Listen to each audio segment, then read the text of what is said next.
Star Wars Battlefront captures everything I love most about Star Wars. It's playful and imaginative, driven by a sense of adventure and fun above all else. After 30 hours with its competitive multiplayer, I'm thrilled that developer DICE has made exactly the Star Wars multiplayer shooter I've always wanted.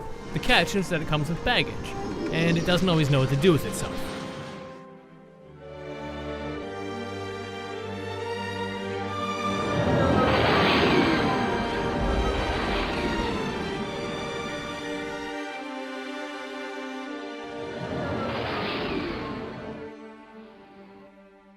There's an immaculate attention to detail here. This looks, feels, and sounds like the original trilogy in almost every way, from the scorch marks on X-Wings to that specific spark of blaster fire. The aesthetic is so convincingly authentic that anything out of place stands out vividly. DICE's original score, for example, sounded so wrong that I had to turn off my music entirely. And at best, character performances and movie one-liners are weird and distracting. At worst, they're pandering and awful. The things I do for that princess.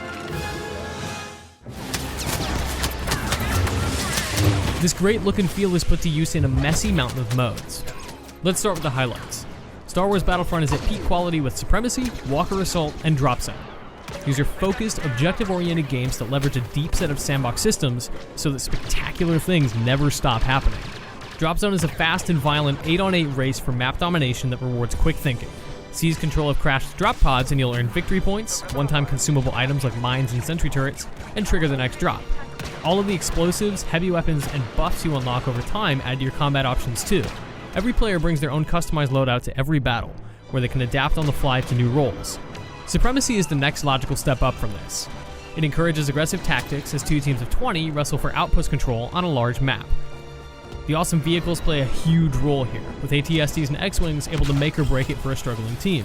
The infantry combat dynamic shifts drastically when you're suddenly taking heavy fire from new angles. Smart rockets, orbital strikes, and other expendable power-ups appear randomly, and work as great countermeasures when you're lucky enough to find them. Plus, their explosions are the best.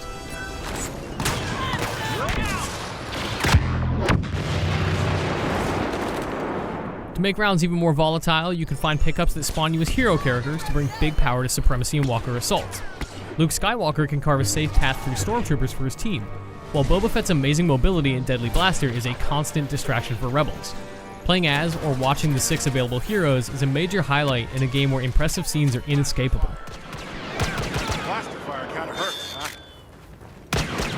Is that the best you can do? Walker Assault mode mixes all of these elements and throws them off balance, giving the Imperials a thematically appropriate advantage as AT-ATs march toward victory. They're genuinely daunting vehicles, and bringing them down as the rebels feels like a huge accomplishment. It's satisfying in a different way than crushing the rebels with that overwhelming force, but both are really fun. Between weapon loadouts, equipable items, vehicles, heroes, tension, tactics, variety, and the massive scale of the maps set across Hoth, Endor, Sullust, and Tatooine, Walker Assault represents everything Battlefront does best. We've got them. We've got the plans. All right, let's get out of here.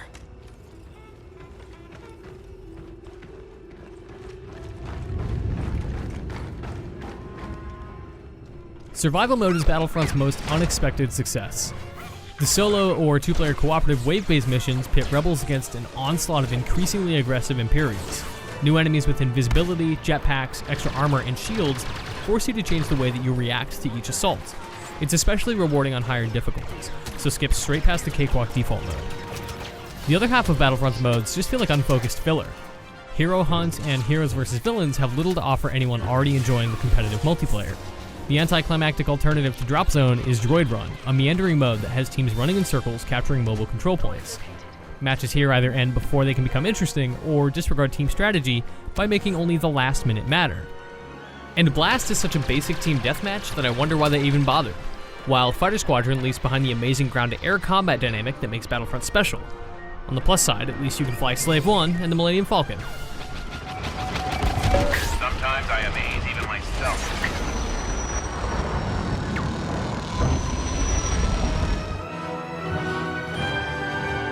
Battlefront's 13 maps are pretty much uniformly excellent. Each planet's gorgeous environments are built around distinct visual and structural themes that make sense for Star Wars. Endor is dense, full of places to hide, and rich with great sniper spots. while Tatooine's labyrinthian landscape is less predictable, allowing you to catch enemies off guard at any moment. Hoth has patches of extreme claustrophobia across its wide-open, trench-filled fields, which differs dramatically from Sullust's combination of molten rocky plains and Imperial technology, which gives each valley, structure, and cave a unique and new sense of dangerous place. The downside to all this is that most maps suffer from too few assigned spawn points, leading to devious and infuriating spawn camping opportunities.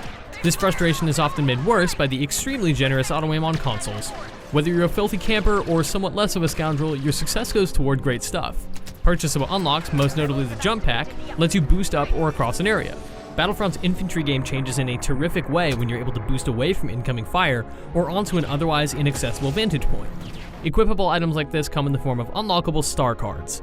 They're varied, allowing for decently deep character customization instead of forcing your hand with class-based combat. It's the best way to spend any credits earned in multiplayer, since the simple cosmetic customization is weirdly way more expensive than unlocking different blasters.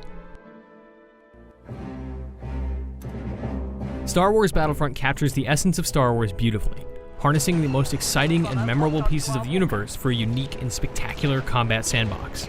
Aside from awkward performances and a poor original score, Battlefront is a masterclass in aesthetic authenticity. Beyond a few essential modes built for casual competition, however, Battlefront is unfocused, relying on excess game types that can't compare to the best modes most players will focus on. For more on all things Star Wars, stay tuned to IGN.